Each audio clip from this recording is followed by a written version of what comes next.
Meanwhile, growing unrest in places like Portland, Oregon. Thousands were there involved in a violent uprising that's been going on since May, causing federal law enforcement to intervene. President Trump says he will make it clear that unrest in these largely liberal cities will not continue on his watch.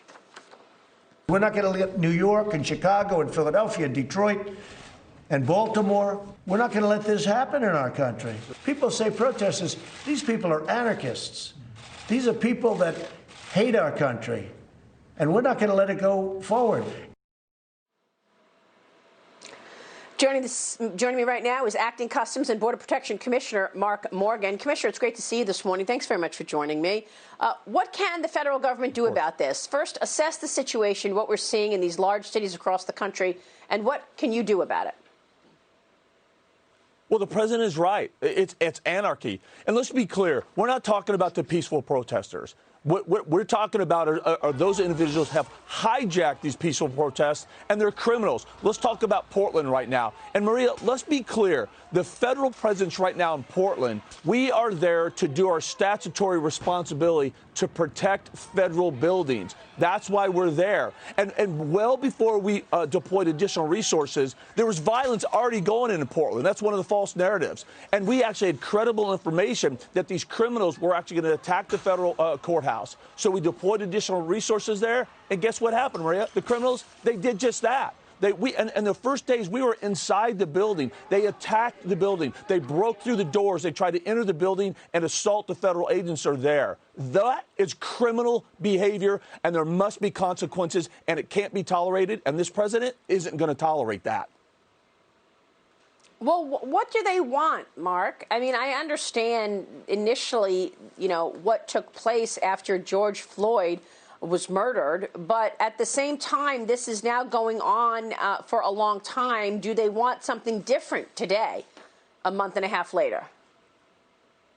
Look, what I see, what I understand as a career law enforcement, what you're seeing right now, the criminal actions going on right now, Maria, has nothing to do with the tragic death of George Floyd. It has nothing to do with coming together to have reasonable dialogue that really leads to actionable items that really need to be done to increase the trust and confidence of those we protect and serve. These are criminals and anarchists that have an agenda that has nothing to do with George Floyd. And the American people, I believe that they understand that, and they know that this is unacceptable. Maria, we have law enforcement officers. These individuals are willfully, knowingly planning, coordinating, and organizing every night to go with the willful intent to destroy federal property and injure and seriously harm federal agents.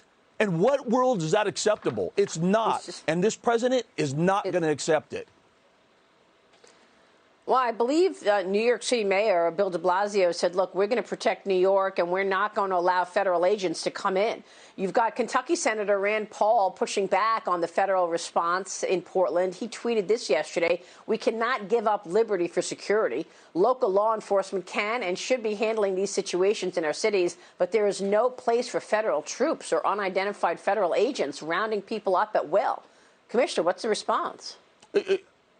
Maria, with all due respect, the senator's misinformed. Again, we are under their statutory authority, 40 U.S.C., there to protect federal property. We're not out in the streets doing local law enforcement job with respect to the peaceful protesters. We are there protecting federal property. We have authority. And when we go off federal property, it is to do our job. We have probable cause and legal authority that someone has committed a felony, specifically assaulted a federal law enforcement officer. That's what you saw in that viral video. And if I could real quick, Maria, if I could address another false narrative that they're unmarked, military troopers. That's just absolutely false. They are law enforcement personnel, and they have at least 6 markings on them that says police, the CBP, Border Patrol. It's all identified. That's another false narrative that's out there that's very frustrating.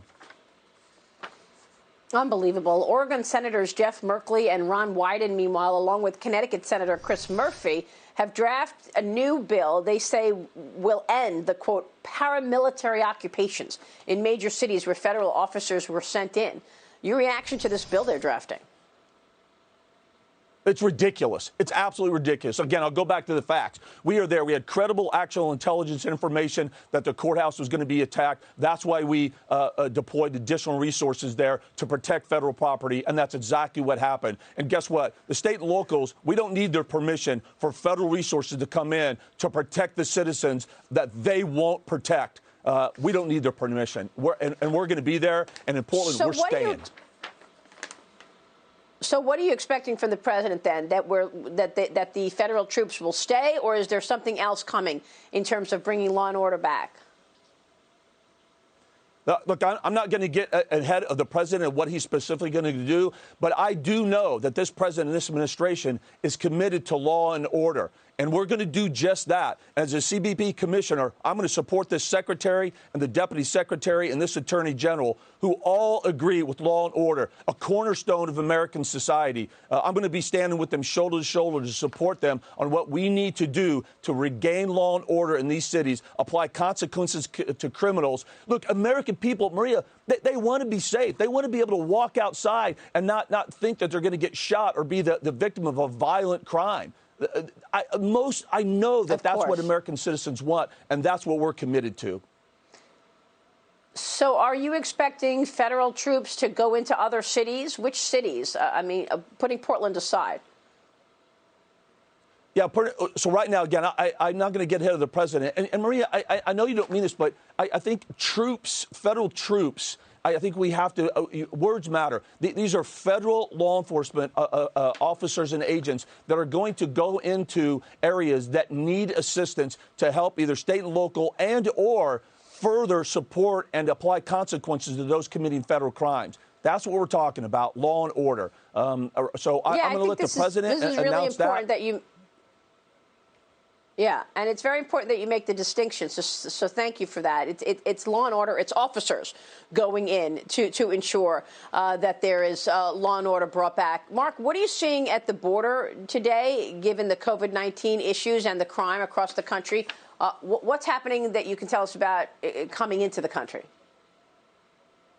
Well, thanks, Maria. That's a really great question. And right now, I think it's very important. The major focus right now on the southwest border, besides doing our day job of stopping bad people, criminals and alike, and drugs coming into the country, and still, commercial trade and travel still coming in. What we're doing right now, we've shifted from an immigration perspective to a public health perspective. And CDC's order, we call it Title 42, now gives CBP the authority to those that we encounter from a public health perspective to turn them around generally within a couple hours and return them to Mexico so that those individuals are not introduced into our system and could further spread the COVID-19 into this country. It's been very effective. We're returning about 86% of those we're encountering right now. Total, we've returned over 90,000 individuals since we had this in March back to Mexico. That's a game changer. And there's no doubt, Maria, that has saved countless lives in this country because of this president's initiatives and authorities. All right. Real significant. Mark, it's great to see you this morning. Thanks so much, sir. We'll keep watching.